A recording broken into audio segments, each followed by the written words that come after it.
Salut l'équipe et bienvenue dans ce nouveau vlog dans lequel je vais te débriefer mon triathlon M après 4 mois de prépa. Il y avait 1,5 km de nage, 50 km de vélo avec 900 mètres de D+, et 10 km de run. C'était une épreuve assez difficile qui m'a mis devant le fait accompli.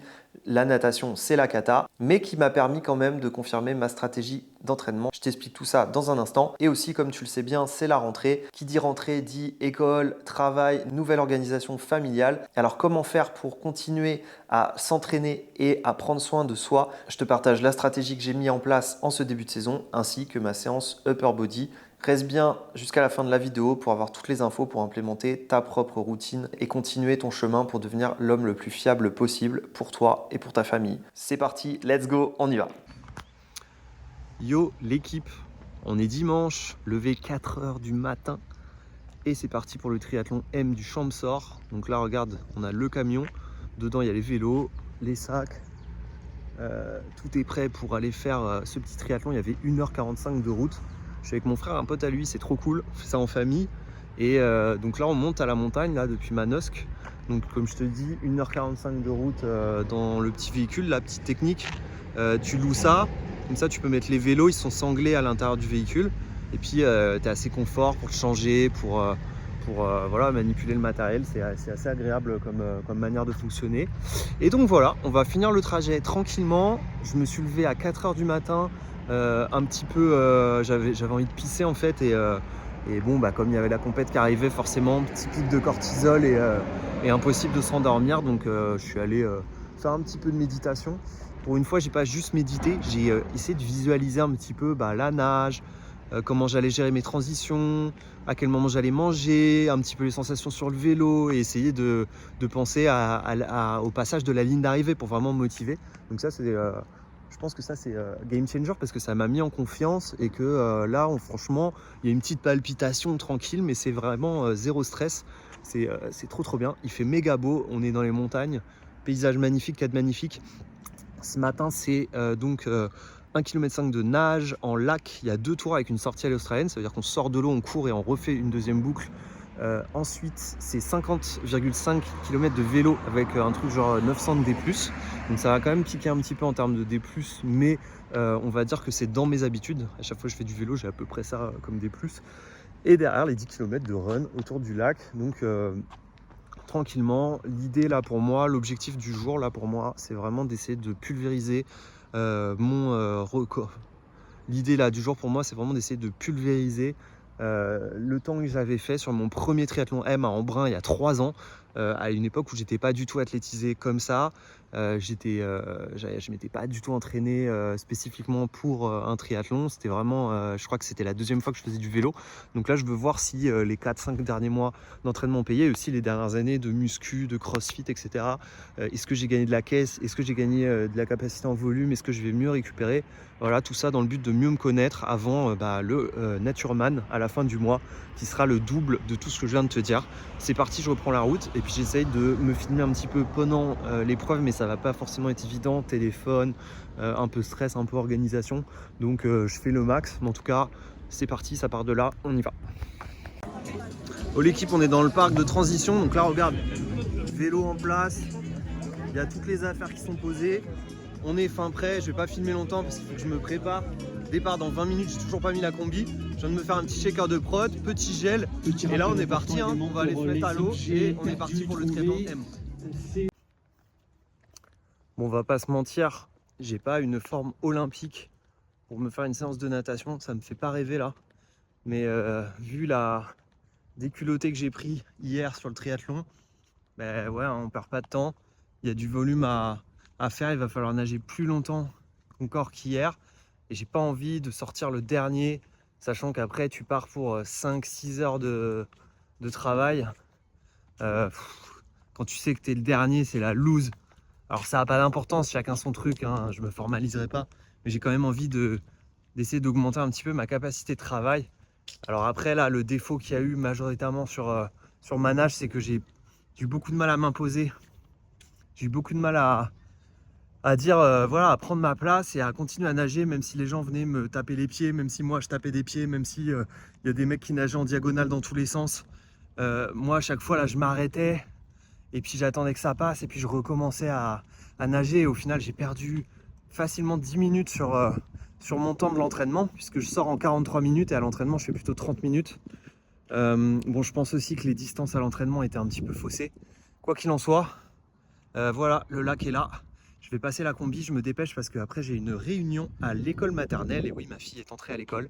Donc ça y est, il y a des responsabilités un petit peu plus grosses au niveau de l'éducation et au niveau de, bah voilà, autour de l'école. Prendre bien soin d'elle aussi parce que c'est la rentrée, être un papa bien présent, c'est important. Mais ça n'empêche pas que je ne me débine pas par rapport à mes responsabilités qui sont de prendre soin de moi. Ok, c'est pas parce que ma fille a sa vie et qu'elle mérite de l'attention que moi je dois m'oublier, parce que si je m'oublie, bah, je suis moins fort pour donner de l'attention justement, et ça c'est ce que la majorité des mecs oublient. C'est parti, petite session de nage et on se retrouve plus tard. Alors, c'est le moment du débrief de ce triathlon M, après cette natation un petit peu compliquée, comme tu as pu le voir avant. Comment s'est passé le vélo et le run? Ce qui s'est passé, c'est que je suis sorti de l'eau à 43 minutes. Et il n'y avait pas grand monde derrière moi, faut être honnête. J'arrive dans le parc à vélo, la tête qui tourne, la nausée, et je commence à faire ma transition. Ma transition, elle a duré 2 minutes. Je prends le vélo et je m'élance. Je me mets un gel caféine directement dans la première montée. Et là, dans ma tête, à ce moment-là, je me dis, il faut que je rattrape un maximum de monde, il faut que je rattrape ma natation. C'est trop cool parce que pour la petite anecdote, mon vélo était abîmé, donc je suis allé l'amener au bike shop pour réparer, mais ils n'avaient pas le temps de me caler avant le triathlon, donc ils m'ont prêté un Lapierre Pulsium, ancienne version, mais surtout avec les vitesses automatiques en Bluetooth. Et ça, c'est vraiment un régal pour les reprises. C'est pas grâce à ça que j'ai fait mon vélo, mais ça a été quand même beaucoup plus agréable. Et donc, ce vélo, c'était 50 km avec 900 mètres de D+. Il y avait 2 grosses côtes majeures avec du 6-7%. Donc, c'est bien énervé. Je suis hyper content parce que, outre le fait que c'était un circuit absolument magnifique à travers les montagnes, on est monté sur la route Napoléon au-dessus de Gap, dans les stations de ski et tout, c'était sublime. Bah, j'ai rien lâché, j'ai été vraiment full watt, en tout cas par rapport à mes capacités. Et j'ai réussi à remonter pas mal de places. Je suis passé devant pas mal de monde, je me suis battu, je me suis jamais fait doubler, ça c'est clair et net. Ou du moins quand je me suis fait doubler, j'ai réussi à rattraper le coup un petit peu plus loin. À noter que j'ai fait ma première pointe de vitesse à plus de 66 km/h, parce que mon vélo il permet pas de monter aussi vite, et là le vélo que j'avais permettait de monter aussi vite, c'était cool. Au niveau nutrition, j'avais vraiment tout bien prévu, j'étais au top, j'avais 2 bidons avec de la maltodextrine, j'avais 3 ou 4 gels et du coup j'ai pu être bien chargé en termes de glucides pendant toute l'épreuve. Et donc je finis le vélo en 2h12, ce qui est pour moi un très bon temps pour 50 km, je suis vraiment content. J'aurais pas pu faire mieux en fait, donc là j'en tire une vraie satisfaction. Et j'enchaîne la course à pied, où là je m'étais fixé mon pace à 6,15, donc j'ai tenu mon pace à 6,15 le kilomètre. Et sur les 3 derniers kilomètres, j'ai réussi à accélérer à 5,20 pour tenir. Et franchement, je me sentais vraiment bien sur le run. C'était dur. J'ai eu une petite décharge un petit peu à un moment quand j'ai commencé le run. Un petit peu comme un truc, un frisson qui m'a parcouru le corps, une envie de pleurer tellement quand même j'étais dans le dur. Quand j'ai commencé le run, j'étais déjà à 3 heures d'effort intense et ça commençait à peser un petit peu sur le physique. Donc c'est vraiment le transfert entre le corps qui commence à te lâcher et le mental qui prend le dessus. Donc il y a un effet un peu grisant à la fois. C'est un mélange de fierté et puis d'abnégation, quoi, de se dire de toute façon je suis là, je dois finir. Tu sais que tu n'as pas le choix, tu peux pas t'arrêter. Et donc voilà, ce run s'est bien passé, je suis assez content. Pareil, j'ai réussi à remonter pas mal de monde. Clairement, je suis en dessous du niveau de run de ce que j'ai vu, parce que les gens courent quand même vachement plus vite que moi. Mais ça sera une piste d'amélioration à développer dans l'année en vue du prochain 73. Et donc je termine ce triathlon en 3h55 dans franchement un bon état. Je ne suis pas essoufflé, je n'ai pas spécialement de douleur, je suis satisfait de mon effort. Un petit peu déçu du temps forcément parce que je m'étais imaginé des choses, mais en même temps il y avait une grosse D+, en même temps la natation c'était compliqué. Donc, euh, donc c'est un mélange de content d'avoir fini, pas forcément satisfait, mais surtout ce que j'en retire là quelques jours après que je te fais ce débrief, c'est que j'ai zéro douleur. J'ai directement dès le lendemain fait la natation comme tu as vu dans la séquence d'avant. J'ai refait un 14 km le surlendemain, plus une session upper body. Là, aujourd'hui, je vais faire les jambes, natation cet après-midi. Demain, je repars pour un 90 km de vélo. Bref, j'encaisse grave. Je suis dans une semaine là, de pic, de haute intensité, mais j'encaisse grave. Ce qui n'était pas le cas avant. J'aurais fini tout endolori avec 4 jours de récup derrière. Là, en réalité, je me sentais bien après, forcément un coup de fatigue. Mais comme j'ai bien géré mon nutrition, comme j'ai bien géré mon volume, finalement, je m'en sors voilà, vraiment avec un corps qui résiste et ça c'est très positif parce que là mon regard se tourne vers le triathlon L et aussi une petite inquiétude, c'est le fait qu'à la rentrée, que le planning à la maison il change, que mes plages horaires elles sont différentes, qu'il y a plein de nouveaux clients qui ont rejoint l'accompagnement et du coup ça me donne du travail, qu'il faut redoubler d'efforts sur les contenus et donc forcément j'ai des nouvelles stratégies à mettre en place pour continuer à m'entraîner de plus en plus et à la fois être toujours un papa présent, gérer mes responsabilités familiales et gérer mon business. Hello l'équipe, 5h43, les affaires reprennent on va dire parce que là avec la rentrée, la petite qui va à l'école, première année, les vacances sont bel et bien terminées et ça va demander un petit peu d'organisation pour tenir parole forcément. Les entraînements je peux plus les placer exactement au même moment, ça met un peu plus la pression entre guillemets le matin, mais quel est le meilleur moyen que d'enlever la pression? C'est d'avoir une bonne organisation et du coup l'organisation que je teste là cette semaine, parce que je vous rappelle que je suis à 3 semaines de mon triathlon L et que voilà, la pression commence à monter et puis il faut pas relâcher l'entraînement. L'idée c'est de se réveiller plus tôt, donc je me levais déjà tôt tout l'été, là j'ai mis encore plus tôt, donc je suis plus aux alentours des 5 heures pour se réveiller, donc ce matin ça a piqué un petit peu, ça faisait longtemps que je m'étais pas levé à 5 heures. Jusque là, pour la récup, pour le bien de la récup, je me laissais dormir un petit peu plus, mais dans tous les cas, de toute façon, ma femme se lève à 5h30, donc ça me réveille, donc de toute façon je préfère me lever tôt et faire ce que j'ai à faire. Donc là l'idée c'est je me lève, collation, j'ai fait ma petite compote whey, j'ai bu un petit verre d'électrolyte histoire de m'hydrater direct et je suis dans ma salle de gym et je vais faire ça un petit peu tous les matins, comme ça j'ai l'occasion de faire mon entraînement, au moins la partie muscu, avant le début de l'école. Il me restera dans la journée à caler les sorties plus ou moins longues. Donc ça, je vais m'organiser dans ma semaine un petit peu avec mon travail, placer mes coachings peut-être plus ensemble de manière à libérer des blocs parce que là, j'ai du volume conséquent à faire pour la préparation du triathlon L. J'ai notamment un 90 km plus 16 km de run à faire, donc ça va falloir que je le place à un moment où j'ai quand même une bonne matinée, voire toute la journée parce que derrière je vais être KO. Donc voilà, on va jongler un petit peu avec les contraintes familiales, mais il est hors de question de se débiner, il est hors de question de perdre l'objectif de vue. Même le business là a été calme et là ça reprend, j'ai plein de demandes pour des gens qui veulent commencer leur transformation, et tant mieux pour mon business, mais du coup ça demande quand même de gérer un peu mieux l'emploi du temps. Voilà, c'est parti, donc là je m'entraîne avant que ma fille se réveille, ensuite comme ça je vais pouvoir lui faire son petit déj, j'ai passé un petit peu de temps avec elle jusqu'à l'emmener à l'école, et après l'école j'irai directement faire un petit run. Donc là c'est parti, session push-pull, je vais faire du bench tout simplement avec un top set en 5 reps, donc je vais le chercher en montant en charge en 8, comme ça je vais faire un petit peu mon travail d'hypertrophie, et une fois que j'aurai trouvé mon 5 reps ça sera terminé. Je vais faire exactement la même chose pour le dips, ok, pareil je vais aller chercher un top set en 4-5 reps, et derrière ça j'aurai des tractions où là je vais faire un top set également en 5 reps, et derrière ça je vais faire un 3x3 avec la charge que j'aurais trouvée sur le 5 reps, et voilà, ça fera ma session pour aujourd'hui. Si ma fille s'est pas réveillée entre temps, je ferai du crunch à la poulie au niveau abdos et du GHD sit-up. C'est parti, on y va, ça bosse.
Les gars, il est 9h15.